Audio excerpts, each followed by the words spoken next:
بسم اللہ الرحمن الرحیم وبہ نستعین سبحانک لا علم لنا الا ما علمتنا انک انت العلیم الحکیم الحمد للہ رب العالمین والصلاة والسلام علی سید المرسلین وعلی آلہ وصحبہ اجمعین ومن تبعہم بإحسان الی یوم الدین اعوذ باللہ من الشیطان الرجیم بسم اللہ الرحمن الرحیم شہد اللہ انہ لا الہ الا ہو والملائکۃ واولو العلم قائما بالقسط لا الہ الا هو العزیز الحکیم۔ جمعیت اہل حدیث جہتانہ کے ذمہ داران، بزرگوں، دینی بھائیوں، ایک مسلمان شخص کے لیے سب سے پہلی چیز، بلکہ مسلمان بننے کے لیے جو چیز سب سے ضروری، سب سے اہم اور پہلا قدم ہے، وہ ہے لا الہ الا اللہ کی گواہی دینا۔ لا الہ الا اللہ کا ہم ترجمہ سادہ سا کرتے ہیں کہ کوئی معبود برحق نہیں ہے، لا معبود حق او لا معبود بحق الا اللہ۔ حقیقت میں معبود اللہ کے سوا کوئی ہے ہی نہیں۔ یہ لا الہ الا اللہ ہمارے دین کی اصل، جڑ، بنیاد اور سب سے اہم چیز ہے کائنات کی۔ لہٰذا اللہ رب العالمین نے اس کلمے کی اہمیت، فضیلت، اثرات، نتائج، ثمرات خوب بیان کیے، اور کسی بھی مسلمان بچہ ہو، مرد ہو، عورت ہو، جوان ہو، بوڑھا ہو، اس کے لیے یہ لازم ہے کہ دین کی کوئی دوسری چیز سیکھے نہ سیکھے۔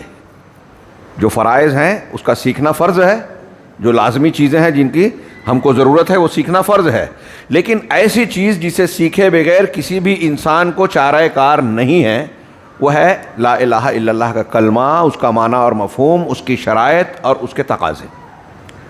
اور کون سی چیزیں ایسی ہیں جن کی وجہ سے لا الہ الا اللہ کی گواہی اور اس کا اقرار ٹوٹ پھوٹ جاتا ہے، کیونکہ اس کے معنی بغیر کوئی انسان مسلمان نہیں ہو سکتا، اس کے معنی بغیر کوئی بھی انسان جنت میں داخل نہیں ہو سکتا۔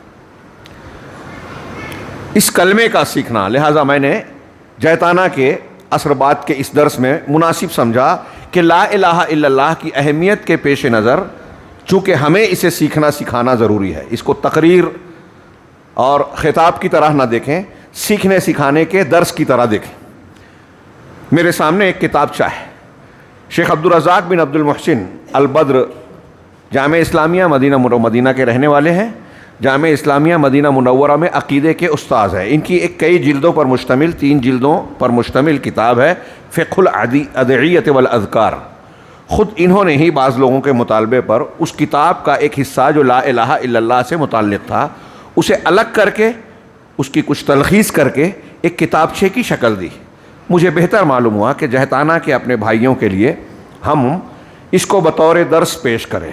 میں نے اس کتابچے کو دیکھا، انتہائی، جیسا کہ میں نے عرض کیا، جو تقلید کرنے والے لوگ ہیں نا، مقلدین، وہ کہتے ہیں کہ دین کے معاملات کو ہم سمجھ نہیں سکتے، اس لیے ہم دوسرے علماء اور ائمہ کی تقلید کرتے ہیں، لیکن وہ بھی اس بات کو مانتے ہیں کہ توحید اور عقیدے کے معاملے میں تقلید کرنا جائز نہیں ہے۔ اس کا مطلب کیا ہوا کہ توحید اور عقیدے کے معاملے میں ہر مسلمان کو دین کی تعلیم دلائل کے ساتھ سیکھنا ضروری ہے۔ یہ لا الہ الا اللہ ہمیں اور آپ کو، جتنے بھی لوگ ہیں، یاد رکھیے، دماغ میں بٹھا لیجئے، اللہ تبارک و تعالیٰ کے یہاں قیامت کے دن کوئی انسان یہ نہیں کہہ سکے گا، یا اس کو یہ کہنے سے کوئی فائدہ نہیں ہوگا کہ اللہ مجھ کو لا الہ الا اللہ یا توحید معلوم نہیں تھی۔ سورہ اعراف میں ایک آیت ہے، میں ابتدائی دروس میں اس کو بیان کر چکا ہوں کہ اللہ تعالیٰ نے عالم ارواح میں آدم کی پیٹھ سے تمام بنی نوع انسان کو نکالا، روحوں کو، اور سب سے سوال کیا کہ کیا میں تمہارا پروردگار نہیں ہوں؟ سب نے کہا ہاں، کیوں نہیں، ہم اس بات کی گواہی دیتے ہیں۔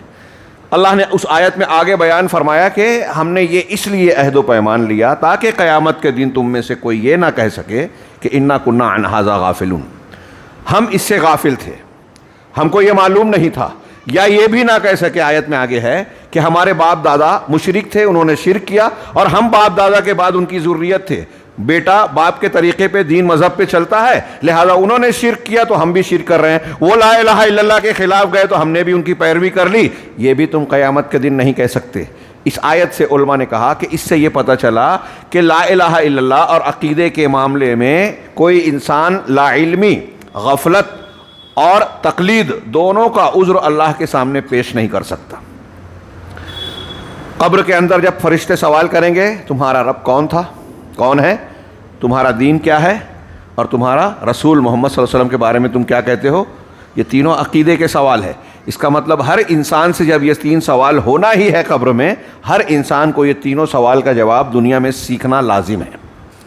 تو شیخ عبدالرزاق عبد المحسن نے یہ جو کچھ چیزیں اس میں جمع کی، اس کا عنوان ہی رکھا کتاب کا کلمۃ التوحید لا الہ الا اللہ، فضائلھا و مدلولھا و شرائطھا و نواقضھا۔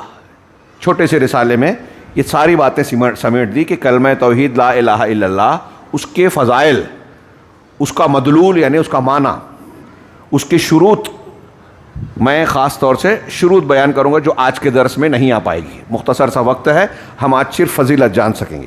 اور پھر اس کے نواقص، کون سی چیزیں ایسی ہیں جس کی وجہ سے ایک آدمی لا الہ الا اللہ کہتا ہے اور ان کو کرنے سے، ماننے سے لا الہ الا اللہ بیکار ہو جاتا ہے، ٹوٹ جاتا ہے، اس کا اعتبار اور وزن رہ ہی نہیں جاتا۔ کتنے مسلمان ایسے ہیں جو لا الہ الا اللہ پڑھتے ہیں، ایک طرف اس کا اقرار کرتے ہیں لیکن ایک طرف اس کا معنی مفہوم نہیں سمجھتے اور اس کو توڑ دینے والی چیزوں کو کفر کی اختیار کرتے ہیں، جس سے ان کا لا الہ الا اللہ بیکار ہو جاتا ہے۔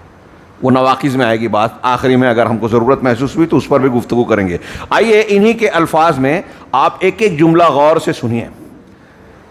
ہاں، شیخ عبدالرزاق نے بہت مختصر میں لا الہ الا اللہ سے متعلق بڑی عظیم الشان فضیلتیں بیان کی، چنانچہ انہوں نے پہلا عنوان قائم کیا فضائل کلمۃ التوحید لا الہ الا اللہ، کلمہ توحید لا الہ الا اللہ کے فضائل، اس کی کتنی فضیلت ہے، کیا اعلیٰ مقام ہے، آپ ان کے جملوں سے اور ان کے اس کے حق میں بیان کی گئی دلیلوں سے اندازہ لگا سکتے ہیں۔ کہتے ہیں کہ اس کلمہ جلیلہ، عظیم الشان کلمے کے بہت عظیم فضائل ہیں اور اس کے بڑے اونچے مراتب ہیں اور اس کے بہت زبردست قسم کی خصوصیات اور امتیازات ہیں۔ کسی انسان کے لیے ان تمام کو گننا ممکن نہیں ہے۔ لا الہ الا اللہ کی کتنی فضیلتیں ہیں، کیسی اہمیت کی باتیں ہیں، اس کے کتنے امتیازات ہیں، کوئی ہم اور آپ اور کوئی بڑے سے بڑا عالم ان کو سب کو شمار نہیں کر سکتا، آپ اندازہ لگائیے کہ گن نہیں سکتے ہیں۔ اور یہ جتنے بھی دنیا میں کلمات ہیں، باتیں ہو سکتی ہیں، ان میں سب سے زیادہ افضل، سب سے زیادہ جلیل القدر اور سب سے عظیم الشان کلمہ ہے لا الہ الا اللہ۔ اس کائنات کی سب سے بڑی سچائی ہے، سب سے فضیلت والا کلمہ ہے۔ ہاں، وَلِأَجْلِهَا، اسی کی وجہ سے، اسی لا الہ الا اللہ کے مقصد سے ہاں تمام مخلوقات کو پیدا کیا، جن و انس کو جو پیدا کیا گیا اللہ نے اپنی عبادت کے لیے، لا الہ الا اللہ پر قائم رہنے کے لیے، ماننے کے لیے، ہاں، اور جن و انس کی خدمت کے لیے پوری کائنات بنی۔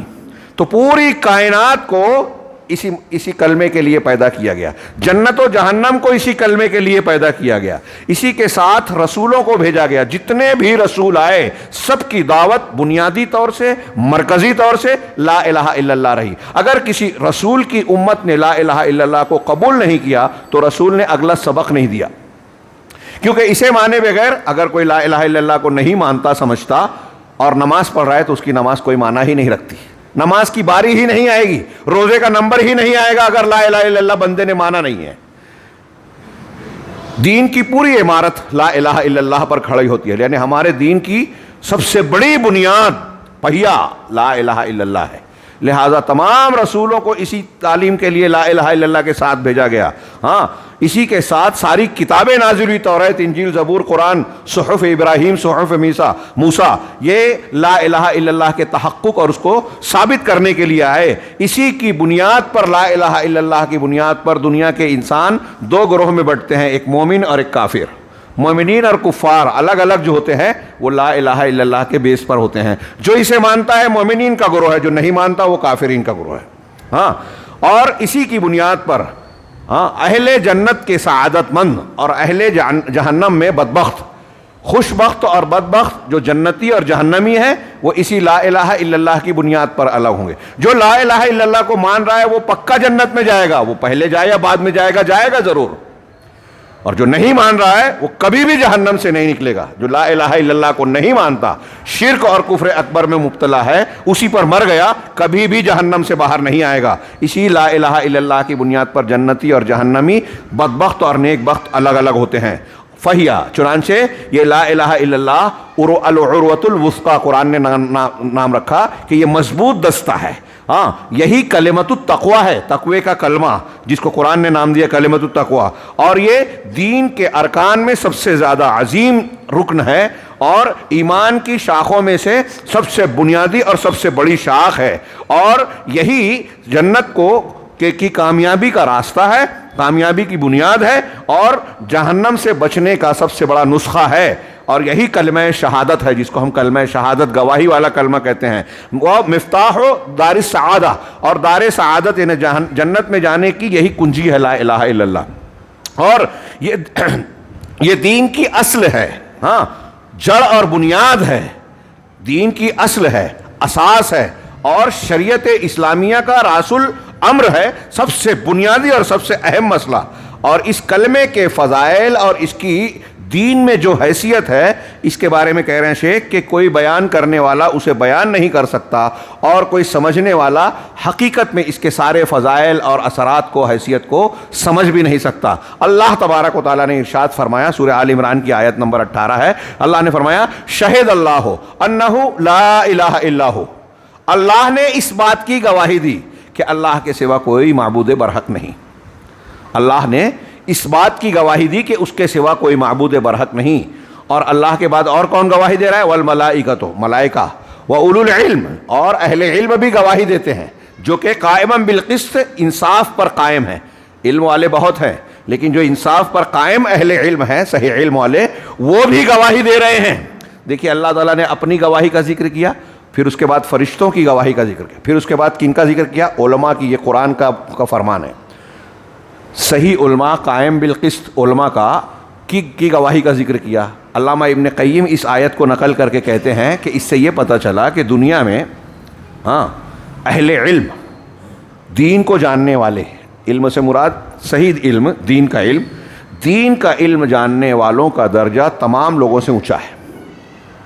اور جو جتنا علم والا ہوگا اتنا اس کا مقام علم کے ساتھ عمل جڑا ہوا ہے. انبیاء کرام علم کے سب سے اونچے درجے کے ہیں, لہذا ان کا درجہ سب سے اونچا. پھر ان کے بعد درجہ بدرجہ مختلف دوسرے لوگ. علامہ ابن قیم کہتے ہیں کہ اگر علماء سے بڑھ کر دنیا میں کسی اور کا درجہ ہوتا تو اللہ تبارک و تعالیٰ اپنی گواہی کے ساتھ فرشتوں کی, اور فرشتوں کے بعد ان کی گواہی کا ذکر کرتا جن کی فضیلت سب سے زیادہ ہے. علماء کا ذکر کیا, اس کا مطلب علماء کا مقام دنیا کے لوگوں میں اللہ کے نزدیک سب سے زیادہ ہے. ہمارے نزدیک کچھ بھی ہو, تو اللہ نے گواہی دی, فرشتوں نے گواہی دی, اور انصاف پر قائم علماء نے گواہی دی. کیا گواہی دی؟ لا الہ الا هو العزیز الحکیم, اللہ کے سوا کوئی معبود برحق نہیں ہے, اس کے سوا کوئی معبود برحق ہے ہی نہیں, عبادت کے لائق کوئی اور ہے ہی نہیں, اور وہ عزیز ہے, غالب, ہر چیز پر غلبہ رکھنے والا, پوری کائنات پر کنٹرول رکھنے والا. کوئی اس کو ہرا نہیں سکتا, کوئی اس کو مغلوب نہیں بنا سکتا. وہ غالب ہے, ہر معاملہ اس کے لیے آسان ہے, حکیم ہے, اس کے اندر زور ہے, قوت ہے, اس لیے تو غالب ہے. لیکن زور اور قوت کے ساتھ ایسا نہیں ہے کہ ایک آدمی طاقتور ہوتا ہے تو جذباتی ہوتا ہے, کچھ بھی جو من میں آئے کر دے. نہیں, اللہ کی ذات حکیم بھی ہے, اس کی حکمت حکمت کاملہ ہے, اس کی حکمت میں معمولی سی بھی کمی نہیں ہے. اب یہاں ایک بات یہ کہ لا الہ الا اللہ کے کلمے کی گواہی اللہ نے دی, فرشتوں نے دی, اور اولو العلم قائما بالقسط, جس میں سر فہرست انبیاء آ گئے, اور ان کے بعد دوسرے علماء, سارے لوگ گواہی دے رہے ہیں. ایک چیز کو, ایک پیلا ٹکڑا ہو, دنیا کے جتنے سونار ہوں جن کا اعتبار کیا جا رہا ہے کہ یہ واقعی صحیح سونار ہیں, ان کو پرکھ ہے پیتل اور سونے کے بیچ میں, اور وہ سب کے سب بولے کہ یہ بالکل کھرا سونا ہے, تو لوگ مانیں گے کہ نہیں مانیں گے؟ ہاں, دو سونار بول دے تو ہم مان لیں گے, ایک مان لے تو بول دے تو مان لیں گے, اعتماد والا. اب یہاں تو لا الہ الا اللہ کی گواہی کہ یہ کلمہ حق ہے, یہ دنیا کی, اس کائنات کی سب سے بڑی سچائی ہے, یہ سب سے بڑا انصاف ہے, اور اس کی ضد سب سے بڑا ظلم ہے, سب سے بڑا جھوٹ ہے, سب سے بڑا باطل ہے. اس بات کی گواہی تو خود اللہ رب العالمین دے رہا ہے، اور اللہ سے بڑھ کر کوئی گواہ کہاں ہو سکتا ہے؟ اب یہاں ایک سوال اور پیدا ہوتا ہے، مگر اس تفصیل میں جاؤں تو آج کا وقت ختم ہو جائے گا، کہ اللہ کی گواہی اگر ہم ایک ہندو سے جا کے آج بولیں، ایک عیسائی سے جا کے بولے کہ اللہ گواہی دیتا ہے، ہمارا اس کائنات کا رچیتا بنانے والا کہہ رہا ہے کہ اللہ کے سوا کوئی عبادت پوجا کے لائق نہیں ہے، اور تم دوسروں کی پوجا کرتے ہو، دوسرے مذہب والوں سے آپ کہیں گے تو وہ کہے گا کہ اللہ جو ہمارا خالق مالک ہے، جس نے اس کائنات کو بنایا ہے، وہ گواہی دے رہا ہے، یہ ہم کیسے مانیں؟ ہمارے پاس تو یہ گواہی نہیں آئی۔ اللہ کی گواہی کیسے ہوتی ہے ہم اور آپ سمجھ لیں اس کو۔ میں ایک دم مختصر سے 2 جملوں میں بیان کرنا چاہوں گا کہ اللہ تعالیٰ نے رسولوں کے ذریعے سے، اپنی کتابوں کے ذریعے سے، کائنات میں بکھری ہوئی دلیلیں پیش کر کے، ہماری فطرت میں کچھ باتیں رکھ کے، توحید سے متعلق سچائی، جو عالم ارواح میں گواہی لی تھی، ان سب کے اثرات ڈال کر، تو اپنے کلام سے، اپنے رسولوں کے ذریعے آیات اور آفاق اور انفس میں، یعنی کائنات میں اور ہمارے اندر مختلف قسم کی دلیلوں کے ذریعے سے یہ بات ثابت کر دی کہ لا الہ الا اللہ، اللہ کے سوا کوئی معبود برحق نہیں ہے۔ دنیا میں لا الہ الا اللہ کے صحیح ثابت کرنے کی جتنی دلیلیں ہیں اور کسی چیز کے ہے ہی نہیں، یہ اچھی طرح دماغ میں رکھیے گا، یہ کوئی میں ہوائی بات نہیں کہہ رہا ہوں۔ توحید کی جتنی دلیلیں ہیں، یہ ایک اللہ کا قانون ہے کہ انسانوں کو، مخلوق کو جس چیز کی جتنی ضرورت ہوتی ہے اس کو اتنا زیادہ، اس سے زیادہ فراہم کرتا ہے۔ ہم کو ہوا لینے کے، سانس لینے کی ضرورت ہے، ہوا کی ہر جگہ ہوا ہے، آسانی سے ہم سانس لے رہے ہیں دنیا میں ہر جگہ کہیں بھی جائیں۔ پانی کی ضرورت ہے، ہماری ضرورت سے زیادہ اللہ نے پانی فراہم کر رکھا۔ غذا، لباس، جن جن چیزوں کی ضرورت ہے اللہ نے سب دیا، ضرورت سے زیادہ دیا۔ تو لا الہ الا اللہ جب اتنا ضروری ہے کہ اس کے بغیر کوئی جنت میں نہیں جا سکتا، اس کے بغیر کوئی ہدایت والا نہیں کہلا سکتا، اس کے بغیر کوئی مسلمان نہیں ہو سکتا، اس کے بغیر کامیاب نہیں ہو سکتا، اس کے معنی بغیر کسی کا عمل قبول نہیں ہو سکتا۔ ابھی ہم نے کچھ چیزیں جانی، ابھی آگے اس کی دلیلیں آ رہی ہے۔ جب اس کا یہ مقام ہے تو اس کی کتنی دلیلیں ہونی چاہیے؟ بے شمار دلیلیں، اور ان دلیلوں میں ایک سر فہرست یہ ہے کہ اللہ گواہی دے رہا ہے۔ اللہ کی گواہی کیسے ہے؟ ہم کانوں سے قرآن سن رہے ہیں، یہ اللہ کا کلام گواہی دے رہا ہے۔ اب وہ اللہ کا کلام ہے، ایک ہندو، ایک عیسائی، ایک یہودی، ایک غیر مسلم کو کیسے بتائیں گے کہ قرآن اللہ کا کلام ہے؟ اگر کسی اور کا کلام ہوتا تو اس جیسا کلام بنا کر پیش کرو۔ اللہ تعالیٰ نے نازل ہونے کے دن سے قیامت تک کے لیے یہ چیلنج کیا اور یہ خبر دی کہ کوئی ایسا کلام پیش کر ہی نہیں سکتا، کوئی انسان کیا، سارے انسان کے ساتھ سارے جن بھی مل جائیں، ایسا کلام پیش نہیں کر سکتے۔ تو یہ بات ثابت ہے عقلی، نقلی، ہر قسم کی دلیل کے ساتھ میں کہ یہ کلام اللہ کا کلام ہے، اور وہ کلام گواہی دے رہا ہے کہ اللہ کے سوا کوئی معبود برحق نہیں۔ یہ آسمان زمین گواہی دے رہے ہیں۔ توحید ربوبیت کی جب ہم دلیلیں پڑھیں گے تو اللہ کی گواہیوں کی یہ تفصیل پڑھیں گے کہ کس طریقے سے عقلی دلیلوں سے معلوم پڑتا ہے کہ اس کائنات کے 2 مالک، 2 رب ہو ہی نہیں سکتے، 2 معبود ہو ہی نہیں سکتے۔ اگر ایک سے زیادہ 2 ہوتے تو ساری کائنات تہس نہس ہو جاتی، وجود ہوتا ہی نہیں۔ تو توحید کی بے شمار دلیلیں ہیں، یہ اللہ کی گواہیاں ہیں۔ اللہ سچائی کی تائید کرتا ہے، سچائی کی دلیلیں پیش کرتا ہے۔ جن لوگوں نے کلمہ توحید اختیار کیا اللہ نے اس کے انجام اچھے بنائے، جنہوں نے اس کا انکار کیا ان کا انجام برا ہوا، ان پر عذاب آیا۔ یہ بھی اللہ کی دلیل ہے، اللہ کی گواہی ہے، چیخ چیخ کرتا ہے، تاریخ کی شہادتیں کہہ رہی ہے کہ لا الہ الا اللہ کے ماننے والے کامیاب ہوئے۔ تو بہرحال آگے ہم بڑھتے ہیں، کہہ رہے ہیں کہ اور قرآن کریم میں اس کلمہ لا الہ الا اللہ کی فضیلت میں جو باتیں وارد ہوئی ہیں ان میں سے ایک اہم ترین بات یہ بھی ہے کہ اللہ تعالیٰ نے بتایا کہ یہ لا الہ الا اللہ کا کلمہ تمام رسولوں کی دعوت کا خلاصہ ہے، زبدہ، اس کا مغز اور حاصل۔ جتنے بھی پیغمبر آئے حضرت آدم علیہ السلام سے لے کر جناب محمد رسول اللہ صلی اللہ علیہ وسلم، سارے رسولوں کی دعوت کا خلاصہ، بنیاد لا الہ الا اللہ۔ یہ ایک بات جو لا الہ الا اللہ کی فضیلت میں ہم نے ابھی سنی نا، یہ جو ذکر کر رہے ہیں، ایک ہی بات اگر ہو تو کافی ہے اس کے فضیلت والا ہونے کے لیے۔ تمام رسولوں کی دعوت، ان کی رسالت کا حاصل، خلاصہ، نچوڑ، اور ان کی رسالت کا حاصل یہی لا الہ الا اللہ ہے۔ اللہ تعالیٰ کی 2 آیتیں انہوں نے نقل کی۔ ایک پہلی آیت سورہ انبیاء کی، وہ اللہ نے فرمایا وما ارسلنا من قبلک من رسول الا نوحی الیہ انہ لا الہ الا انا فاعبدون، کہ ہم نے کوئی بھی رسول نہیں بھیجا، آپ سے پہلے ہم نے کوئی بھی رسول نہیں بھیجا مگر ہم نے اس کی طرف یہ وحی کی کہ اللہ کے سوا کوئی معبود برحق نہیں ہے، لا الہ الا اللہ کی وحی کی، نہیں ہے کوئی معبود مگر میں، یہاں انا ہے، اللہ کہہ رہا ہے تو الا اللہ کا ہی معنی ہوگا، ہاں کہ میرے سوا کوئی معبود برحق نہیں ہے، فاعبدون، لہذا سب کے سب میری عبادت کرو بس۔ یہاں قرآن کہہ رہا ہے ہر رسول کو جس کو ہم نے بھیجا اس کی رسالت، اس کی دعوت یہی تھی۔ ہاں، اور اللہ تعالیٰ کی ایک دوسری آیت ہے، اللہ نے فرمایا وَلَقَدْ بَعَثْنَا فِي كُلِّ أُمَّةٍ رَسُولًا، ہم نے ہر امت میں، ہر قوم میں ایک رسول بھیجا۔ اس سے پتہ چلا کہ ہر امت میں، ہم کو معلوم ہو یا نہ معلوم ہو، رسول پیغمبر آئے۔ ہاں، اب رسول آئے تو پیغام لے کر آئے، تو پیغام لائے کیا مطلب؟ ان کا پیغام ہوگا، کیا پیغام ہے ان کا؟ آگے فرمایا ان اعبدوا اللہ، کہ تم اللہ کی عبادت کرو، واجتنبوا الطاغوت، اور طاغوت سے بچو۔ اللہ کے سوا جس کی بھی عبادت کی جائے وہ طاغوت ہے، رسول کے علاوہ جس کی پیروی کی جائے رسول کے جیسا، اس کو بھی طاغوت بنا لیا۔ تو اللہ نے فرمایا اللہ کی عبادت کرو، اور صرف اتنا ہی کافی نہیں ہے کہ اللہ کی عبادت کرو، اللہ کی پوجا عبادت کر رہے ہو تو دوسروں کی پوجا عبادت سے بچو، یہی طاغوت سے بچنا ہے۔ جو مقام، جو حق اللہ کا ہے، کسی اور کو کسی بھی پرسنٹ میں، کسی بھی درجے میں نہ دو۔ آگے ہم پڑھتے ہیں سورہ نحل کے آغاز میں اللہ تبارک و تعالیٰ نے ارشاد فرمایا آیت نمبر 2 میں کہ يُنَزِّلُ الْمَلَائِكَةَ بِالرُّوحِ مِنْ أَمْرِهِ عَلَى مَنْ يَشَاءُ مِنْ عِبَادِهِ، اللہ تبارک و تعالیٰ روح کے ساتھ اپنے حکم سے بھیجتا ہے، ملائکہ کو بھیجتا ہے جس پر، اپنے بندوں میں سے جس پر چاہتا ہے۔ وحی الہی کو یہاں کہہ رہا ہے اللہ تعالیٰ روح۔ قرآن ہمارے لیے روح ہے، اس سے روحانی زندگی، دل کی زندگی ہوتی ہے۔ ہاں، کھانے پینے سے جسم زندہ رہتا ہے اور ہدایت سے روح زندہ رہتی ہے۔ کھانا پینا نہیں کریں گے تو شریر مر جائے گا۔ روحانی، اپنے آسمانی ہدایت اور وحی الہی کو ہم نے چھوڑ دیا تو ہماری روح مر جائے گی۔ کفار روحانی طور پر مردہ ہیں، ہدایت سے محروم ہیں۔ تو اللہ اپنے بندوں میں سے جس پر چاہتا ہے اپنے حکم سے فرشتوں کے ذریعے روح کے ساتھ ان کو بھیجتا ہے۔ کیا حکم دے کر بھیجتا ہے فرشتوں کو؟ ان انذروا، کہ انہیں ڈراؤ، اور ڈراؤ تو کیا کہو؟ انہ لا الہ الا انا فاتقون، کہ اللہ کے کہ میرے سوا کوئی الہ، کوئی معبود برحق نہیں ہے، لہٰذا تم مجھ سے ڈرو، میرا تقوی اختیار کرو۔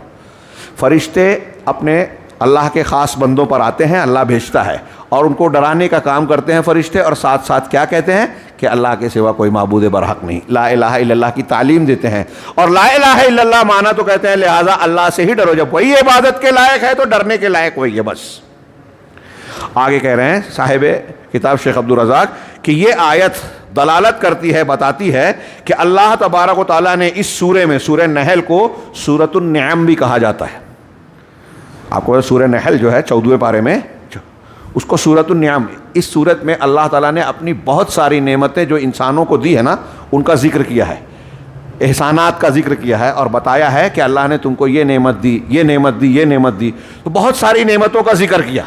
تو شیخ کہہ رہے ہیں کہ ان نعمتوں کو بیان کرنے سے پہلے اللہ نے یہ فرمایا، تو اپنے بندوں پر دی گئی نعمتوں کو گنوایا ہے، تو یہ اس بات کی دلیل ہے کہ ان نعمتوں سے پہلے اللہ نے یہ بتایا کہ فرشتوں کے ذریعے سے لا الہ الا اللہ والا پیغام اللہ پہنچاتا ہے، تو اس کا مطلب یہ ہوا کہ اس کلمے کو قبول کرنے کی توفیق دینا، جتنی بھی دنیا میں نعمتیں ہیں ان نعمتوں میں سب سے عظیم نعمت، جتنی نعمتیں ہیں، کھانا پینا، روزی روٹی، گھر بار، رشتے پیوند، جو بھی ہم کو ملا ہے، دماغ، عقل، رشتہ داریاں، ان ساری نعمتوں میں سب سے بڑی نعمت کیا ہے؟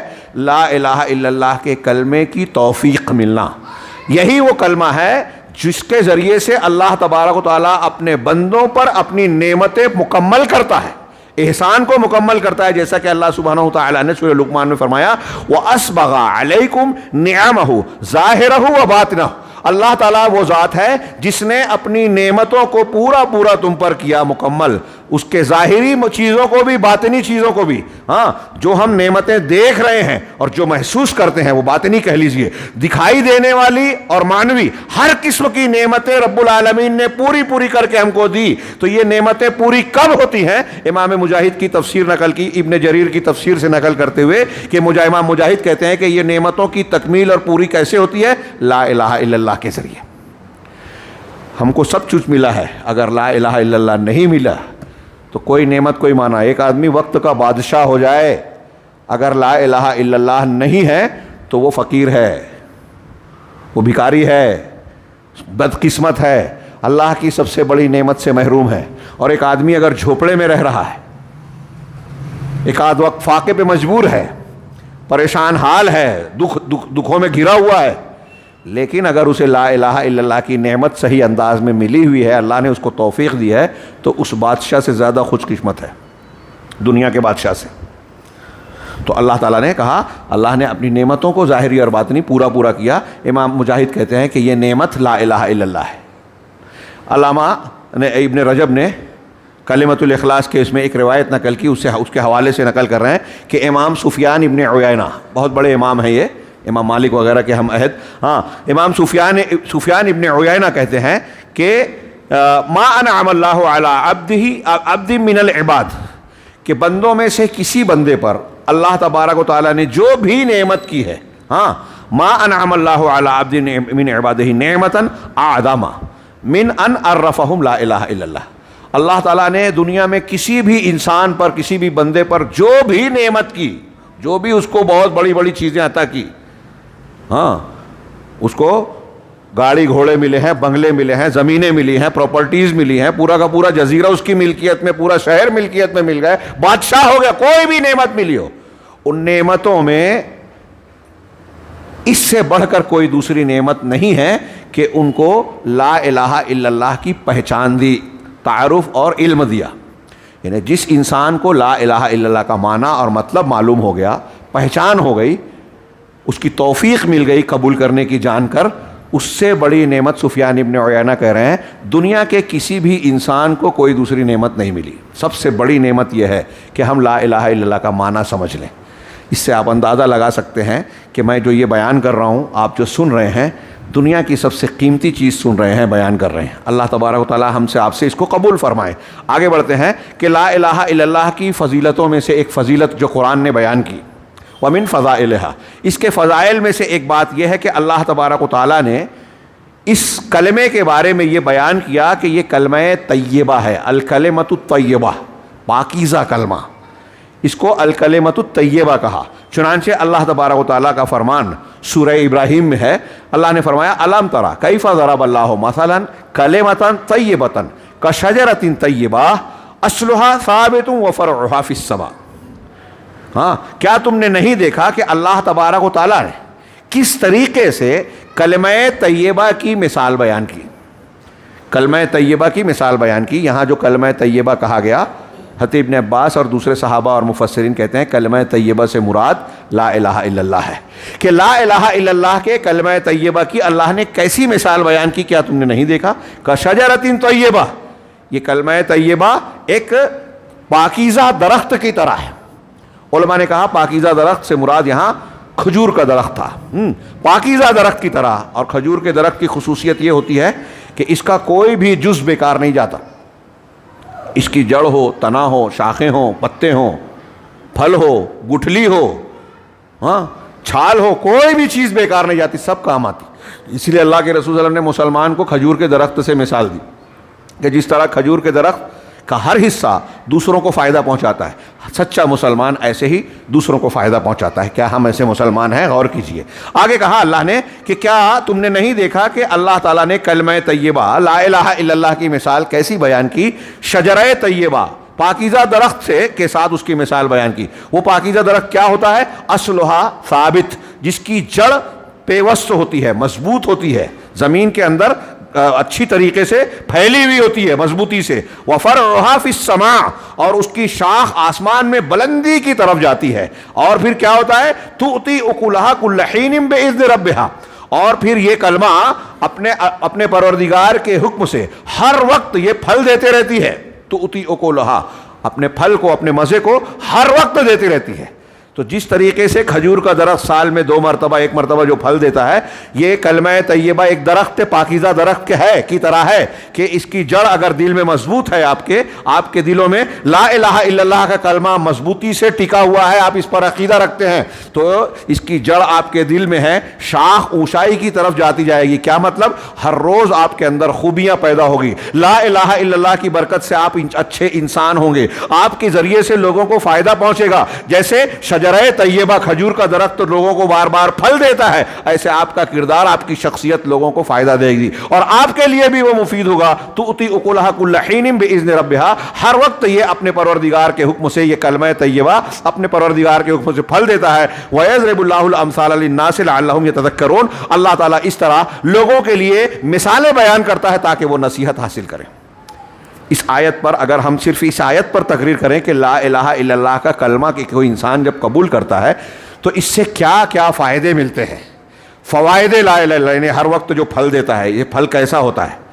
صرف اللہ کا ڈر رہتا ہے، کسی اور سے ڈرتا نہیں ہے، انسان خودداری مٹا کر جو ہے لوگوں کے سامنے جھکتا نہیں ہے، انسان تنہائی میں بھی ہو تو گناہ کا کام نہیں کرتا کہ چلو کوئی نہیں دیکھ رہا ہے، نہیں، اللہ تعالیٰ کا لا الہ الا اللہ مانتا ہے تو اس کو یقین ہوتا ہے اللہ مجھے دیکھ رہا ہے، اللہ پکڑے گا، اللہ تعالیٰ نے اس کو ناپسند کرتا ہے تو جو اللہ کو ناپسند ہے وہ کام میں نہیں کروں گا۔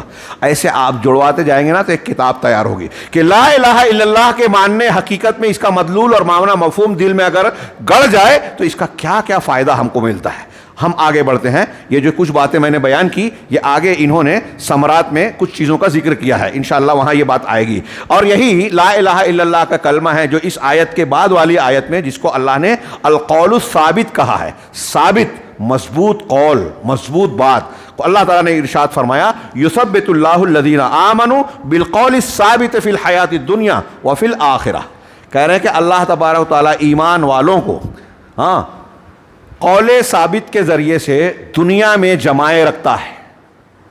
بہت غور سے سنیے گا، ہم دنیا میں آج دیکھ رہے ہیں کہ لوگ اپنے آپ کو بچانے کے لیے، مصیبت پریشانیوں سے بچانے کے لیے کیا کیا محنت مشقت تدبیریں اختیار کرتے ہیں، اہتمام کرتے ہیں۔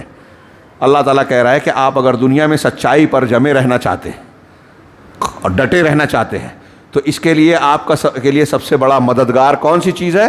القول الثابت۔ اہل علم نے کہا کہ قول ثابت سے مراد ہے لا الہ الا اللہ۔ اگر لا الہ الا اللہ کو مان کر سمجھ کر آپ نے اس کو مضبوطی سے تھاما ہوا ہے تو دنیا کی زندگی میں بھی یہ چیز آپ کو سچائی پر قائم رکھے گی، حق پر قائم رکھے گی، اور جب آپ حق اور سچائی پر رہیں گے تو دنیا کا کوئی دشمن الہی آپ کو نقصان نہیں پہنچا سکے گا۔ آزمائش آئے گی، عذاب نہیں آئے گا۔ نیک بندوں پر، لا الہ الا اللہ کے ماننے والے، سچی طور پر ماننے والوں پر اللہ کی مدد اور حفاظت رہتی ہے، تائید رہتی ہے، لہذا عذاب نہیں آئے گا، رسوائی نہیں ہوگی۔ مشقتیں آتی ہیں، انبیاء کو بھی آئی، وہ امتحان ہوتا ہے، وہ درجات کی بلندی کا سبب ہوتا ہے، وہ اجر و ثواب ملنے کا ذریعہ ہوتا ہے۔ تو اللہ کہہ رہا ہے کہ دنیا کی زندگی میں اللہ تبارک و تعالیٰ ایمان والوں کو قول ثابت کے ذریعے سے جماتا ہے، وفی الآخرہ، اور آخرت میں بھی جمائے گا۔ اس جو آخرت سے مراد یہاں کیا ہے؟ اگر آخرت کی زندگی کو لیے تو لیے، یہاں ایک معنی یہ ہوا کہ آپ اور ہم یا انسان جب مرنے کے بعد قبر میں دفن کیا جاتا ہے، قبر میں دفن کیا جاتا ہے تو اس وقت فرشتے منکر نکیر آگے 3 سوال کرتے ہیں، ابھی اس کا ذکر ہوا، من ربک، ما دینک، ما تقول فی ھذا الرجل محمد صلی اللہ علیہ وسلم۔ یہ 3 سوال ہر شخص سے قبر میں ہونا ہے۔ یہ آخرت کا آغاز ہو چکا، ایک آدمی مر گیا، اس کی آخرت کی زندگی شروع ہو گئی۔ اب برزخ کی زندگی میں یہ جو 3 سوال ہو رہا ہے، اگر اس کا صحیح جواب نہیں دیا تو منکر نکیر اللہ کے حکم سے عذاب کا سلسلہ شروع کرتے ہیں۔ قبر اس کے لیے جو ہے وہ جہنم کا ایک گڑھا بن جاتی ہے۔ یہ ہم پڑھ چکے ہیں عذاب قبر کے سلسلے میں، اس سے پہلے ایک خطاب یہیں جیتانہ میں عصر کے بعد ہو چکا ہے۔ تو اب اگر ایک آدمی لا الہ الا اللہ قول ثابت کہے گا، کر رہا ہے، دنیا میں ماننے والا ہے، تو آخرت میں یہ لا الہ الا اللہ اس کو بچائے گا، حق پر قائم رکھے گا۔ من ربک ما دینک کا جو 3 سوال منکر نکیر کریں گے نا، ان تینوں کا صحیح جواب دے گا کون؟ جو لا الہ الا اللہ کو دنیا میں مانے گا۔ آج ہمارے ہاں کچھ لوگ جو ہیں قبروں میں آدمی کو دفن کرنے کے بعد وہاں اذان دے رہے ہیں۔ کیوں صاحب؟ ایک صاحب سے میں نے پوچھا تو کہنے لگے کہ اس سے شیطان بھاگے گا، اس کو بہکائے گا نہیں۔ برزخ میں اور آخرت میں بہکانے والی بات ہوگی کیا شیطان کی؟ یہ دنیا کا معاملہ ہے۔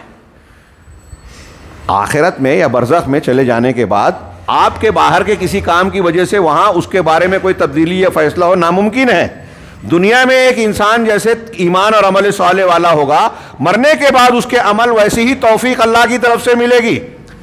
تو وہی اللہ تعالیٰ نے اس آیت میں کہا کہ اگر آپ چاہتے ہیں کہ قبر میں صحیح جواب دے سکیں تو لا الہ الا اللہ کو سمجھو، اس کو صحیح طریقے سے قبول کر لو۔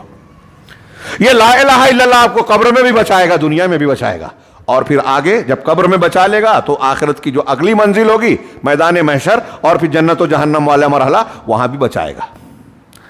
تو اللہ تعالیٰ نے کہا کہ دنیا میں اور آخرت میں یہ قول ثابت یعنی لا الہ الا اللہ ایمان والوں کو ثابت قدم رکھتا ہے۔ وَيُذِلُّ اللَّهُ الظَّالِمِينَ، اور اللہ ظالموں کو گمراہ کرتا ہے، ان کو پھسلا دے گا۔ یعنی ظالمین جو لا الہ الا اللہ نہیں مان رہے ہیں، دنیا میں بھی وہ کبھی ادھر کبھی ادھر بن پیندے کے لوٹے، ہاں لا الہ الا اللہ یا عقیدے اور ایمان میں جو صحیح نہیں ہوتا وہ الجھنوں کا شکار ہوتا ہے، وہ بے چین ہوتا ہے، دولت شہرت سب کچھ مل جاتا ہے پھر بھی نیند نہیں آ رہی ہے، پریشان ہے، بے چینی کا شکار ہے، اضطراب ہے۔ ایمان انسان کو اطمینان اور چین سکون دیتا ہے، اس سے بڑھ کر اطمینان کی کوئی چیز نہیں ہے دنیا میں، سعادت کی چیز۔ اور مرنے کے بعد بھی یہ دنیا میں جو ہے کلمہ انسان کو بچائے گا، اور جو اس کو نہیں مانتا وہ دنیا میں بھی بے چین رہے گا، مرنے کے بعد بھی، وہ کتنا بھی دنیا میں دولت مند نظر آتا ہو، اختیار والا نظر آتا ہو۔ وہی العہد، اور کہہ رہے ہیں کہ یہ لا الہ الا اللہ ہی وہ عہد و پیمان ہے جو اللہ تبارک و تعالیٰ نے اپنے اس کلام میں ذکر کیا، لا یملکون الشفاعۃ الا من اتخذ عند الرحمن عہدا، کہ لوگ جو ہے شفاعت کا سفارش کا اختیار نہیں رکھتے، کوئی کسی کی سفارش کی طاقت نہیں رکھتا ہے نا۔ دنیا میں ہم چاہتے ہیں کہ اس کے پاس جو بہت سارے مشرکین یہی عقیدہ رکھتے ہیں کہ اپنے بزرگان دین کو ہم جو پوج رہے ہیں پکار رہے ہیں یہ قیامت کے دن ہمارے سفارشی ہوں گے۔ قرآن نے بتایا نہیں، ان کا حق نہیں ہے کہ وہ اپنی طرف سے کسی کی سفارش کرے۔ اللہ تعالیٰ کے پاس دنیا کی طرح لوگوں کی سفارش نہیں ہوگی، جو جس کے من میں آئے چلا جائے سفارش کرنے، نہیں، اللہ تعالیٰ جس کو اجازت دے گا کہ تم سفارش کرو وہ کرے گا، اس کے لیے کرو اس کے لیے کرے گا، کوئی خود سے نہیں کر سکتا اور جس کے لیے چاہے اس کے لیے نہیں کر سکتا۔ کرنے والے کو بھی اللہ کی اجازت ضروری ہے، جس کے لیے کیا جائے اس کے لیے بھی اجازت ضروری ہے۔ یہ ایک جگہ، یہ مضمون قرآن میں بہت جگہ ہے، یہاں کہا لا یملکون الشفاعہ، وہ کسی کی سفارش کرنے کا اختیار نہیں رکھتے، مگر کس کے لیے؟ الا من اتخذ عند الرحمن عہدا، مگر جس نے الرحمن کے پاس عہد حاصل کر لیا، جس کے پاس رحمان کا گویا پروانہ ہے کہ اس کو سفارش ملے گی، اللہ تعالیٰ نے اس کے لیے وعدہ کیا ہے، تو ایسے وعدے والے شخص کو سفارش کی اجازت ملے گی۔ تو اب جس نے رحمان کے پاس، اللہ کے پاس عہد اختیار کر رکھا ہے، یعنی اس کو وہ حق حاصل ہوا ہے اس عہد و پیمان کی وجہ سے، وہ کون ہے؟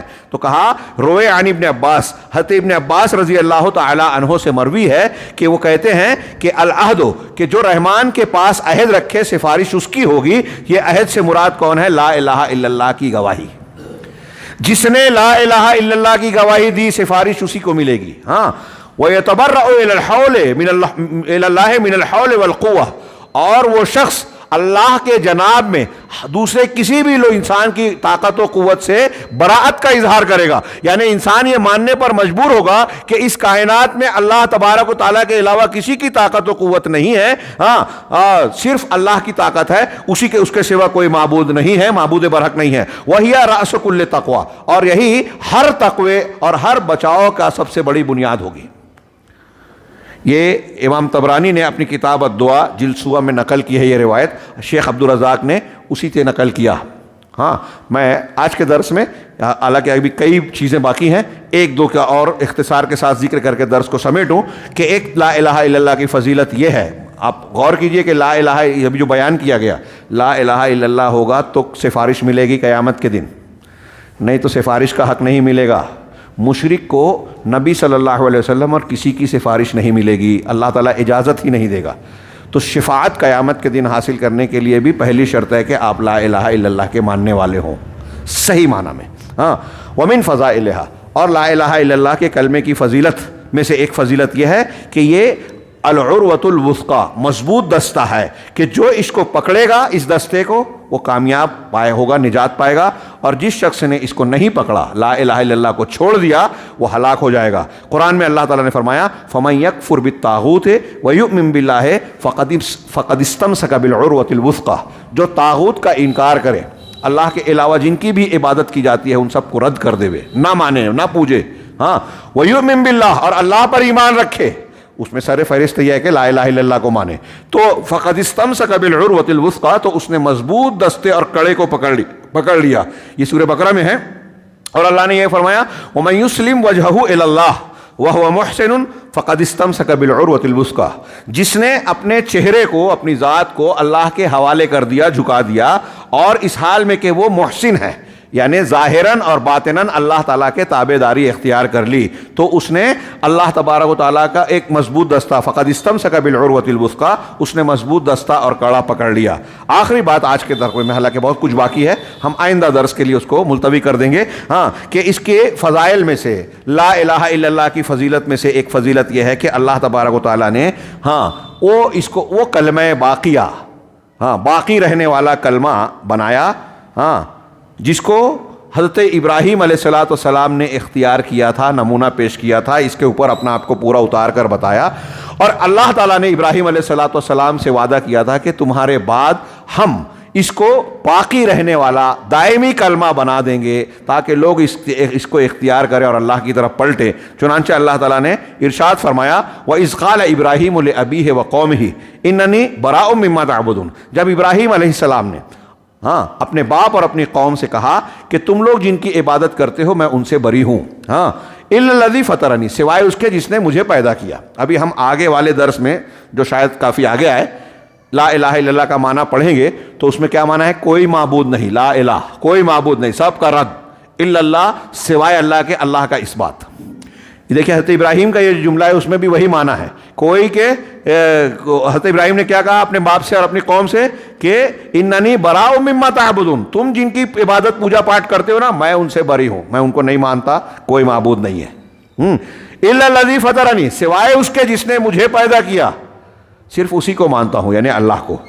فإنہ سیہدین، تو وہ عنقریب مجھے راستہ بتائے گا۔ آگے اللہ نے فرمایا وجعلھا کلمۃ باقیۃ فی عقبہ لعلہم یرجعون، اور اللہ تعالیٰ نے حضرت ابراہیم کی اس بات اور اس موقف کو باقی رہنے والا کلمہ بنا دیا تاکہ لوگ اس کی طرف پلٹیں، لوگ اسے اختیار، یعنی اللہ کے علاوہ جتنے بھی معبود ہیں ان کا رد کرنا اور اللہ کو معبودیت کے اعتبار سے ماننا، یہی بات اور معنی لا الہ الا اللہ میں معلوم ہے۔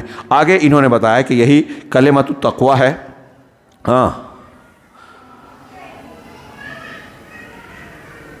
اور دنیا میں انتہائی درجے کا حق ہے، اور یہ سارے مسلمانوں میں، حقیقی مسلمانوں میں اور جتنے اہل ایمان ہیں سب کے درمیان جوڑنے والا یہی کلمہ ہے، یہاں تک کہ دنیا کے جو مسلمان ہیں اور آسمان کے جو اللہ کو ماننے والے فرشتے ہیں ان کے درمیان بھی یہ لا الہ الا اللہ رابطہ ہے، اسی کی وجہ سے دوستی دشمنی ہونی چاہیے۔ ہم اس کا تذکرہ انشاءاللہ آئندہ درس میں کریں گے۔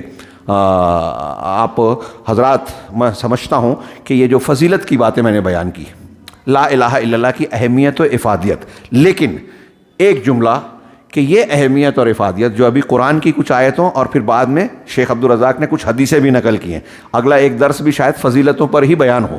میں یہ کہنا چاہوں گا کہ جب لا الہ الا اللہ کی اتنی فضیلت ہے، ہمارے یہاں ایک قوم ہے طبقہ ہے جو فضائل اعمال ہی بیان کرتی پھرتی ہے، لیکن یہ بات ذہن نشین رکھنے والی ہے کہ فضیلت اس وقت ملتی ہے جب آپ اس کے حقیقت کو جانیں، مسائل کو جانیں، ساتھ میں آپ لا الہ الا اللہ کی فضیلت، مثال کے طور پہ آپ نے نماز کی فضیلت جان لی کہ اگر کوئی شخص 5 وقت کی نماز پڑھ رہا ہے تو گویا 5 وقت غسل کر رہا ہے، گناہوں سے پاک ہو رہا ہے، لیکن نماز کا طریقہ کیا ہے، سنت کیا ہے، اس میں فرض کیا ہے، اگر آپ یہ نہیں سیکھے تو آپ نماز صحیح پڑھیں گے نہیں تو فضیلت ملے گی نہیں۔ اب ایسے ہی اگر لا الہ الا اللہ کی فضیلت ایک آدمی نے خوب سیکھ لی کہ اتنی فضیلت، اتنا ابھی ہم آگے جانیں گے حدیثوں میں کہ ایک ترازو کے ایک پلڑے میں اگر 7 آسمان اور آسمان میں جو ہے اللہ کو چھوڑ کر سب ایک پلڑے میں رکھا جائے، پوری دنیا اور دنیا میں زمین میں جتنے کائنات میں جتنی چیزیں ہیں سب اس پلڑے میں رکھا جائے، اور لا الہ الا اللہ دوسرے ترازو کے پلڑے میں رکھا جائے تو لا الہ الا اللہ کا پلڑا بھاری ہوگا۔ کتنا عظیم الشان کلمہ ہے یہ، لیکن اس کے باوجود بہت سے لا الہ الا اللہ بولنے والے لوگ جہنم میں جائیں گے، ان کے اعمال لا الہ الا اللہ سے گناہ بھاری پڑ جائیں گے۔ کیوں؟ اس لیے کہ وہ لا الہ الا اللہ کا معنی نہیں سمجھ سکے، اس کے شرائط نہیں جان سکے، اس کی شرائط پر پورا نہیں اترے، یا لا الہ الا اللہ کو ماننے کے بعد ایسے عمل اور عقیدے کو اختیار کر لیا جس سے ان کا لا الہ الا اللہ بیکار ہو گیا۔ اس لیے یہ ساری فضیلتیں اس بات پر منحصر ہے کہ ہم لا الہ الا اللہ کے معنی کو سمجھیں، اور اللہ تعالیٰ کے یہاں یہ کلمہ اتنی فضیلت اور مقام والا بنتا کیسے ہے، یعنی اس کی شرائط کیا ہیں، کون سی شرط ہم اختیار کریں گے تو لا الہ الا اللہ اللہ کے یہاں قبول ہوگا، اور کن چیزوں سے بچیں گے تو لا الہ الا اللہ سلامت رہے گا، یہ جاننا بھی بہت ضروری ہے، جو انشاءاللہ ہم آئندہ دروس میں جانیں گے۔ اللہ تعالی ہمیں صحیح دین سمجھنے اور اس پر عمل کرنے کی توفیق دے۔ وآخر دعوانا ان الحمد للہ رب العالمین وصلی اللہ علی نبینا محمد۔